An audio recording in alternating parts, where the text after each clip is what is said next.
All right, so Mr. Burns and I have taken the bolts out of your old pump that's 2 months old. Wow. That's cute. You know what that shows me? There was actual water flowing down here and nothing up here. And it also shows... Yeah, because where the markings are on the bottom of the fins. And look at how short the impeller is. Mm-hmm. There's a lot of bypass and cavitation in these cheapies. Yeah, that would explain a lot of it. Look at the barnacles.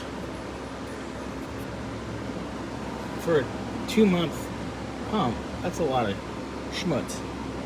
But the iron is clean, so maybe, maybe not. Still. It's too small for that big hole.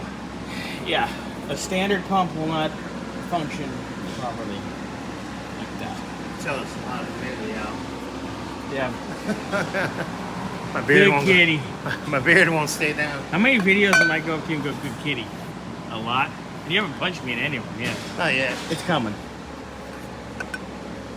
Look at that, though. Look at the back of the plate, too.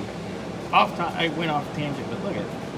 Oh, wow. It's like it only had water at X amount of level. Or it would rest there. That's crazy. Wild. Wild. Just wild.